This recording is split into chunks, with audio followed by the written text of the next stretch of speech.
everyone, I'm Allison. Thank you so much for stopping by my channel. It is June and that is both Pride Month and a readathon that I really love called the Whatever You Want-a-thon, or Whateverthon for short, which is hosted by Maddie at Book Browsing Blog. And so today I thought that I would take the time to tell you a little about everything I am hoping to read during this month in order to meet my goal of reading only queer books during the month of June, and also to fulfill all of the prompts on the bingo board for the Whateverthon. So I'm going to try to talk really quickly through all of them because it's a lot of books that I would like to try to get to this month. And also, I do have my laptop in front of me because I don't have all of this stuff in my head, so please forgive me for looking down and consulting that. So first, let me go through all of the books I plan to read for the different Whateverthon bingo prompts, and then we will get to books that I hope to read that don't meet any particular goal.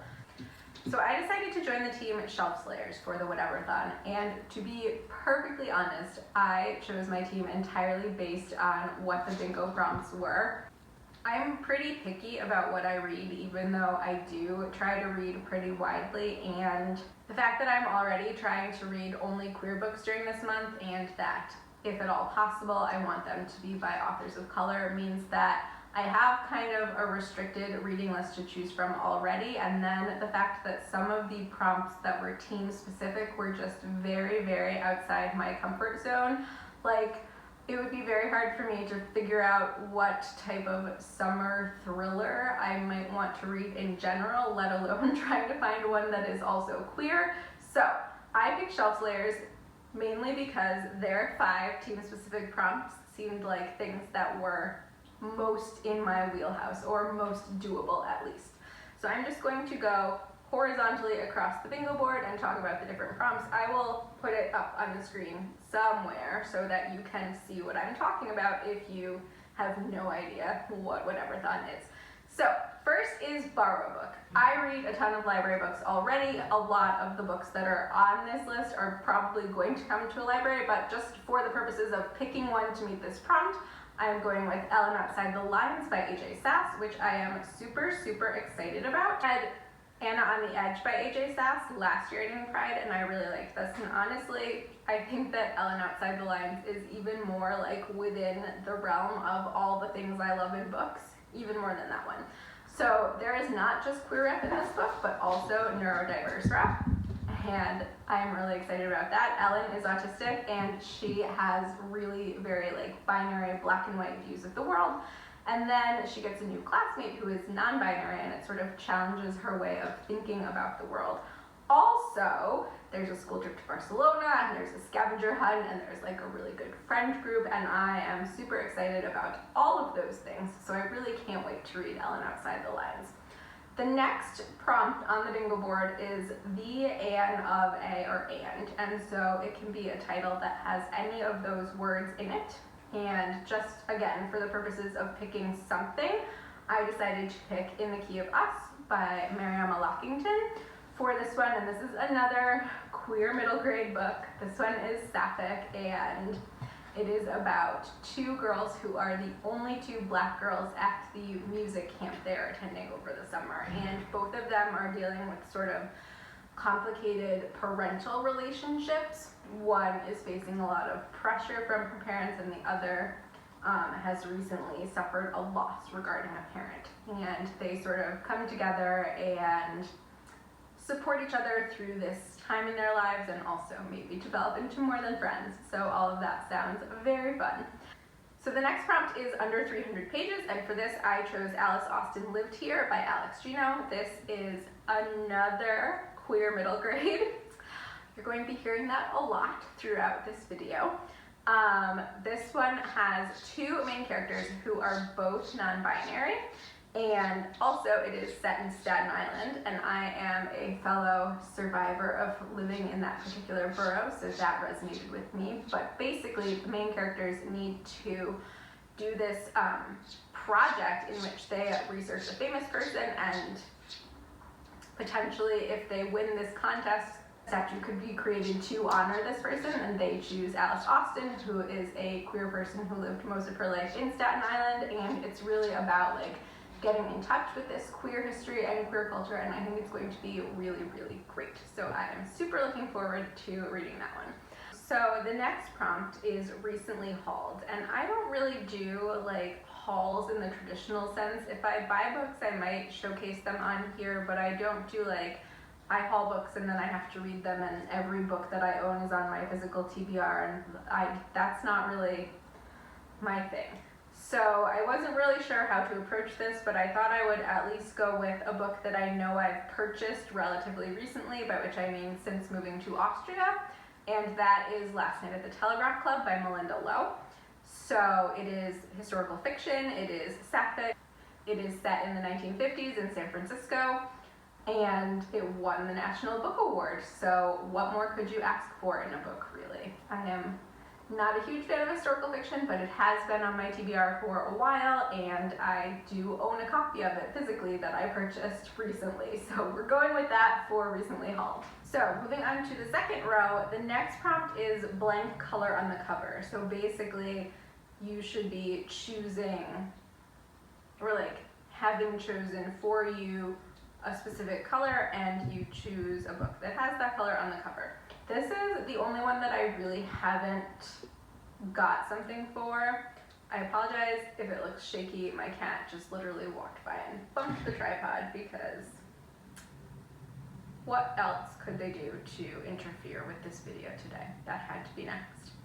Anyway, I haven't chosen one for this. I think that when I'm ready, I'm going to take all of the books that are like on my possibilities list that don't already meet prompts and do a poll either on the Whateverthon Discord or on my Instagram stories to have that people select the color, and then whichever color is chosen, I will pick a book from that. So, to be determined. Next is on a previous TBR. And again, my YouTube channel is relatively small. I don't think I've ever done an actual TBR video, but every time there is one of these like heritage or celebration months, like Asian American Pacific Islander Heritage Month or Pride or Indigenous Heritage Month, etc., I do make lists of books that I would like to read during that time. And so I am choosing a book that has been on previous TBRs for one of those months, and I'm going with Gear Breakers by Zoe Hana-Makuda, and I have had that on my TBR for both this past Asian American Pacific Heritage Month, which just happened, and last year's Asian American Pacific Islander Heritage Month, and I still haven't read it. So hopefully, now that it's like a literal prompt on a bingo board that I can earn points for if I fulfill it, maybe I will actually get to it. This is sci-fi, but it's more in the range of like super advanced techie things as opposed to sci-fi in space, which is really more my preferred sci-fi subgenre. But I did really read and like the book Rebel Wing by Andrea Tang, and I feel like this kind of has similar vibes to that. Plus it's queer, so it's on the list, and we're gonna try and get through it, and I'm sure it will be amazing.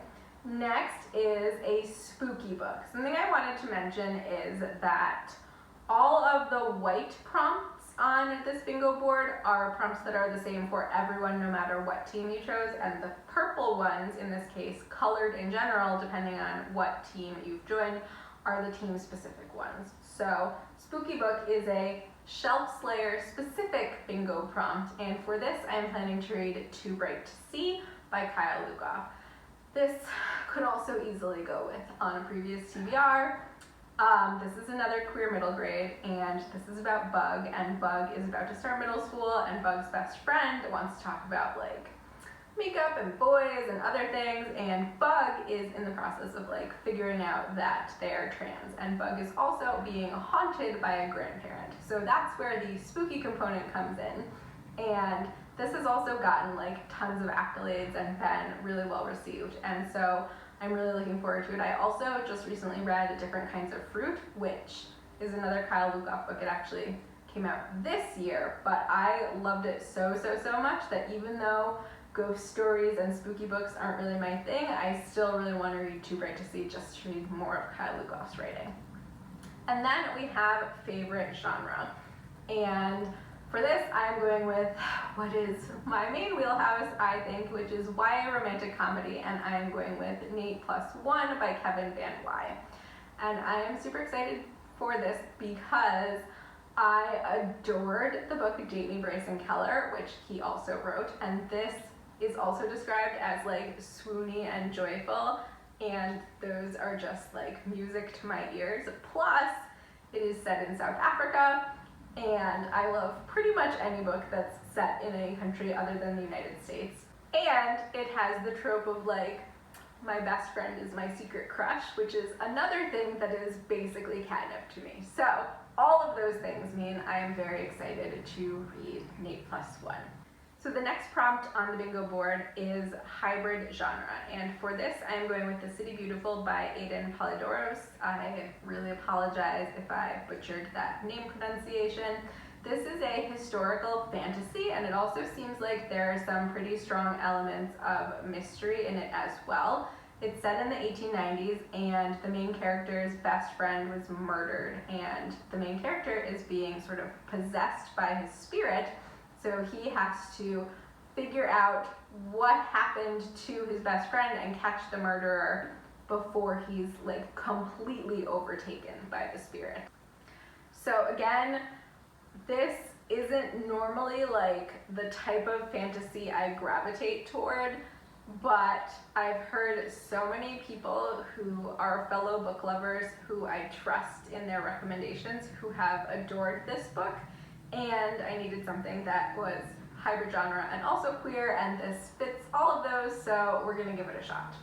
Next up is different format, and this I interpret as a different format from like what you usually read, and so I am not a big reader of audiobooks, so I have 2 nonfiction books on my TBR, and I am hoping to count one of them for this prompt and one of them for another prompt, because I feel like for me, if I am going to try to listen to an audiobook, it's easier for me to listen to nonfiction. So I have the book No Way They Were Gay, which is a middle grade nonfiction about queer people in history, and I think that that is the one that I'm going to try to get through on audiobook, assuming that I can find it at one of my libraries. Then we have a book with a one-word title, and this is going to be Cattywampus by Ash Van Otterloo. This is a middle grade graphic novel, and the main character is intersex, so all of those are things that I'm excited about, and it's also about magic. Magic is forbidden in the town where the main character lives, but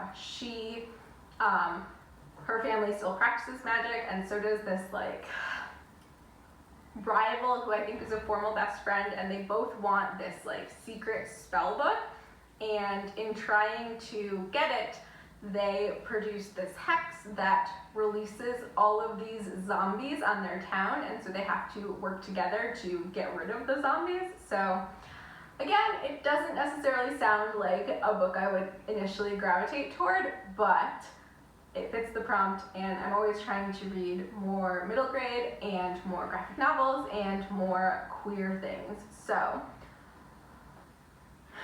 that's what we're going for one-word title.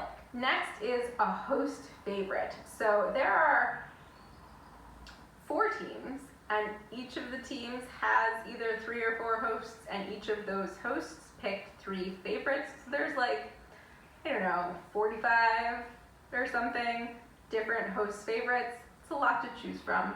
However, most of them seem to like books in genres that I don't normally read, and the favorites that were chosen that would be things I would want to read are books that I have already read. So it made choosing a host favorite a challenge.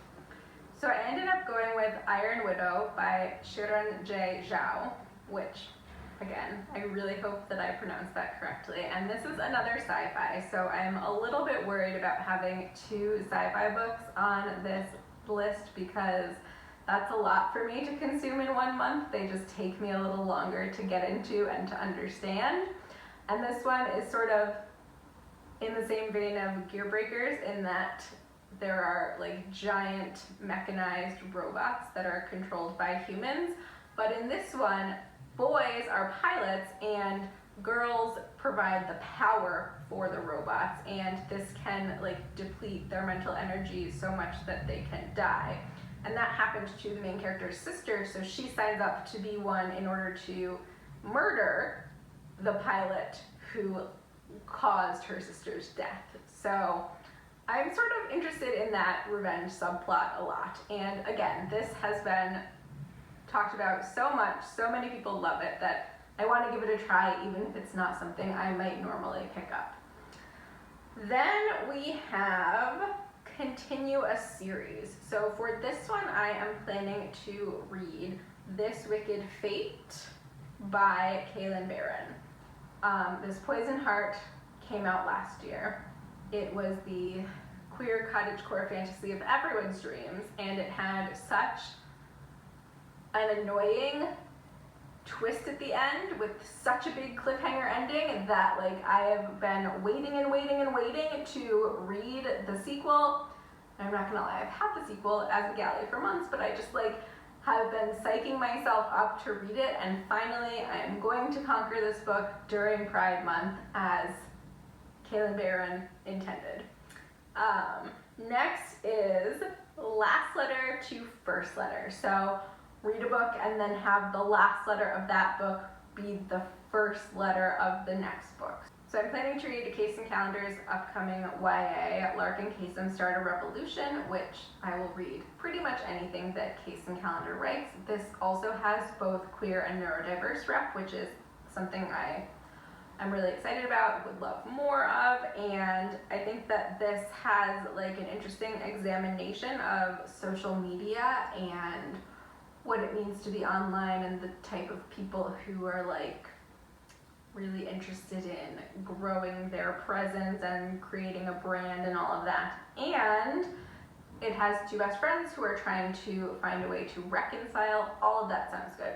So that book title ends with the letter N, so the next book that I'm going to read immediately after that is Nikhil Out Loud by Malik Pancholi, which the best at it, his first middle grade novel, is one of my all-time favorite middle grade novels, and I honestly added this to my TBR without even knowing what it was about.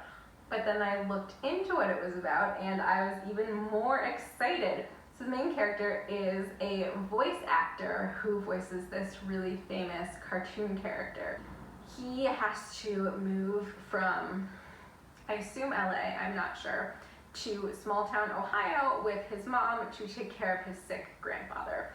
And so like there's a lot going on with that and the nature of living in a small town that may not be as accepting as where he's used to, and dealing with a sick grandparent and coming to terms with his identity, and then like realizing that he can't necessarily be the voice actor of this character forever and what that means for who he is as a person. So it just sounds like it explores so many great middle grade topics, and I'm sure that it's going to be as excellent as the best of it. So very excited for that one.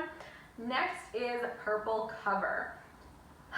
I know there are lots and lots of books with purple covers, but there wasn't really one that I could find that I was really interested in until I remembered that Delilah Green Doesn't Care exists. That is by Ashley Herring Blake. It is a sapphic romance with a big city girl who has to return to the small hometown she thinks she hates, but maybe it's not as bad, and maybe the people in it aren't as bad as she thinks, and so all of that sounds really great. I really want to read it. This is all, of course, dependent on if my hold comes in at the library before the month of June is over. So if you have a recommendation for a book with a purple cover that is also queer, please leave me a comment recommending it in case I don't get this hold in and I need a different book to fulfill this prompt.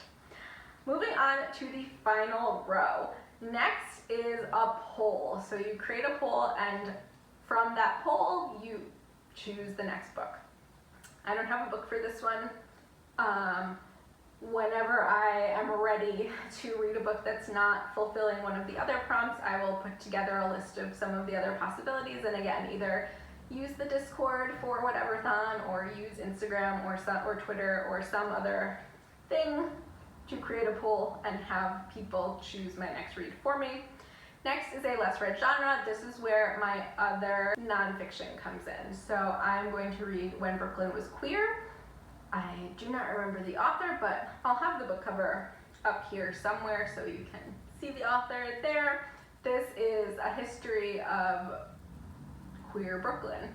That's in the title. I, as we all know, lived in New York for a few years before moving to Austria and have been feeling really homesick and nostalgic for New York recently. So I'm excited to delve back into New York City, even if it's a borough that I've never lived in, and learn about the queer history of that particular borough. And I don't read that much nonfiction, so it definitely fits the prompt.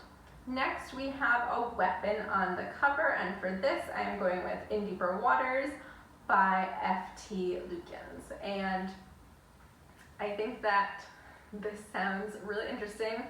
So I am about halfway through Our Flag Means Death, the television show, and I've really liked a couple of other books that I feel like are good comp titles for this. So The Gentleman's Guide to Vice and Virtue.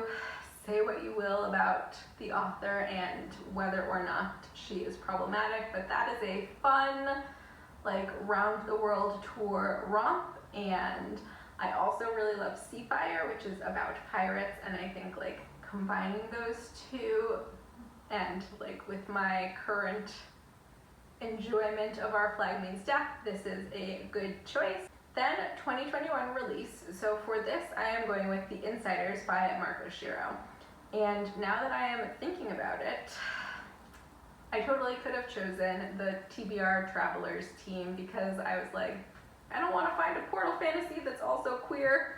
But this technically could be considered a portal fantasy, I think, because the main character, who moved from San Francisco to a smaller town in California and now feels like really alone, especially because it was totally no big deal to be gay in San Francisco, and now that's not the case.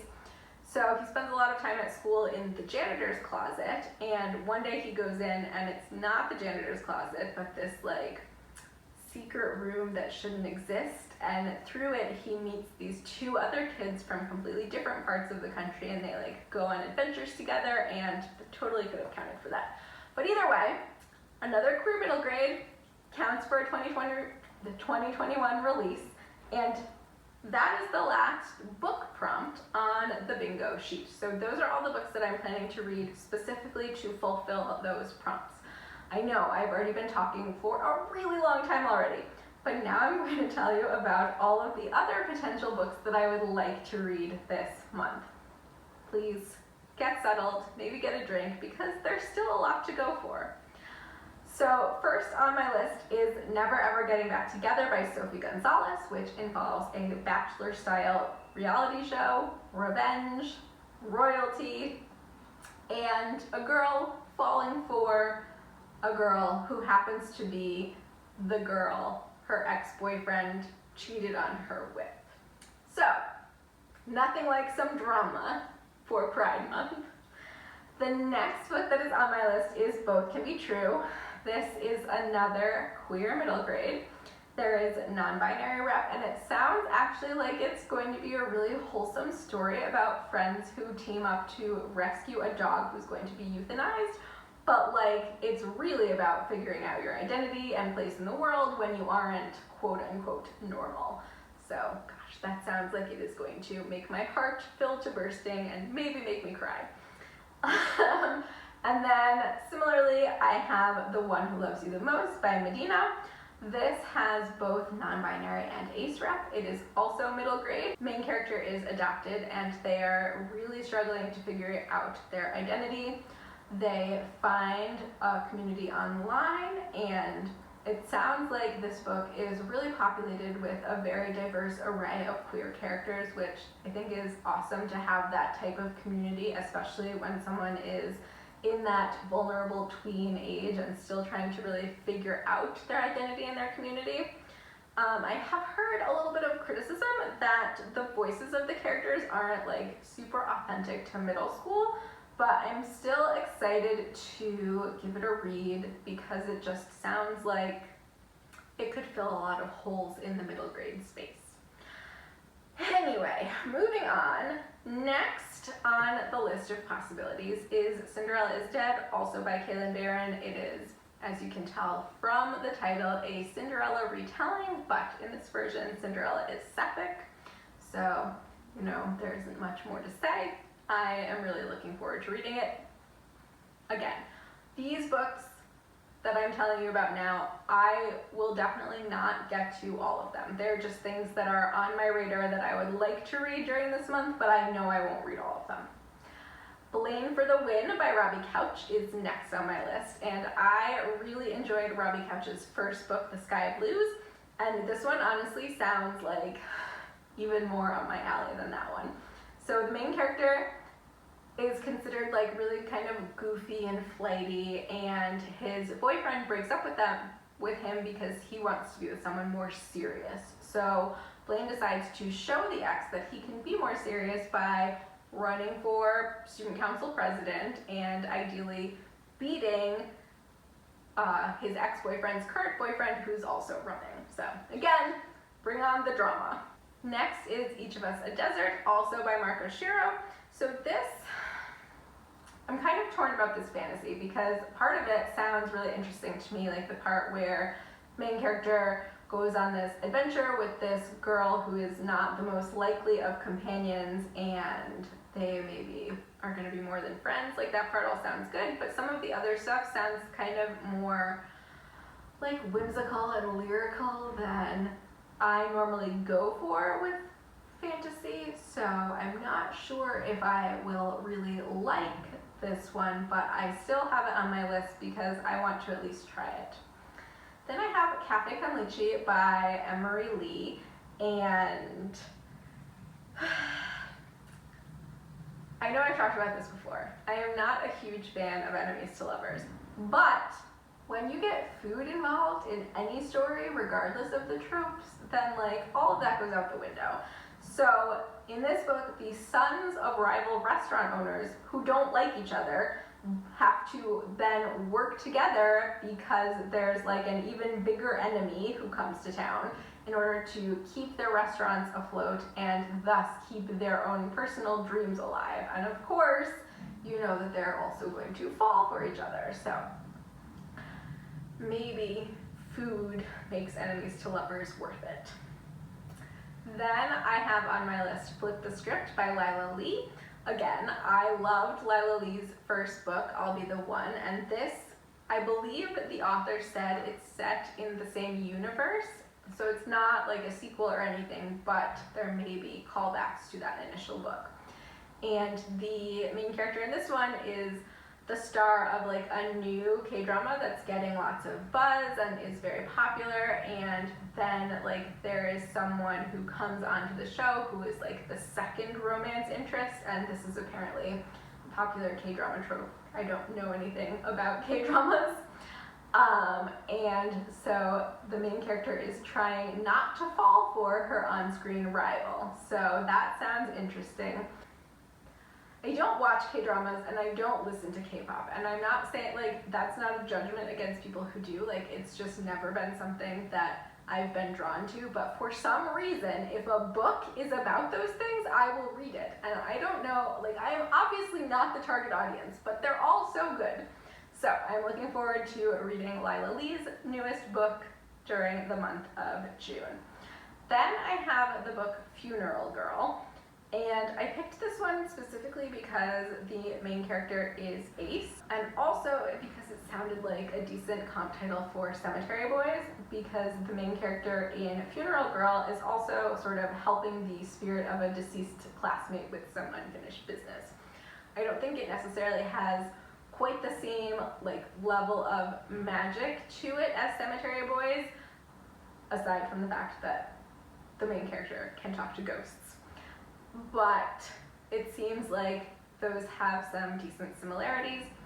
So I am looking forward to reading this one because I did really love Cemetery Boys, and because I will read pretty much anything if there is asexual or a spectrum in general representation. I have The Sunbearer Trials, which is the upcoming fantasy of Aiden Thomas, who wrote Cemetery Boys, and I did not write any notes next to this one about why I want to read it, and honestly, I don't even know what The Sunbearer Trials is about. I just know that because Aiden Thomas wrote it, I want to read it. But I do remember when it was published that there were some comparisons to Raybearer, which is a fantasy novel that I really love. So if that's the case and it is similar to Raybearer, then yes, move it to the top of the list. Next is Zachary Ying and the Dragon Emperor, also by Shiren J. Zhao. So this is another queer middle grade. This one is a fantasy, and it is based on Chinese mythology. And to me, when I read the description, it gives serious Epic Crush of Jeannie Lo vibes, which I think I've mentioned in at least one video, I'm not sure. I love the Epic Crush of Jeannie Lo. I don't think it gets nearly enough love, and I thought that it was amazing. And I also think this is really good for anyone who has read and loved Katie Zhao's middle grade fantasies. Dragon Warrior, but even more so, Winnie Zhang Unleashes a Legend. Like, if you have read and liked Epic Crush of Jeannie Lo, Winnie Zhang Unleashes a Legend, this sounds like the next thing you should read if you like Chinese mythology and banishing demons. And the main character of this one is gay. So, then I have Where the Lost Ones Go, which is Akemi Dawn Bowman's upcoming middle grade novel. And going over this list now, I am slightly concerned that I have so many books featuring ghosts because I am not a person who likes stories about ghosts. But this one does involve ghosts, and I really love Akemi Dawn Bowman. If she writes a book, I'm going to at least try to read it, even if it's about ghosts. The main character discovers that spirits are real, and there's also a mystery involved, and the friend who is going to help her solve the mystery becomes a new crush. So, all the queer mystery ghost vibes for Pride Month. And that is somehow the end of the list. I have talked for a really long time.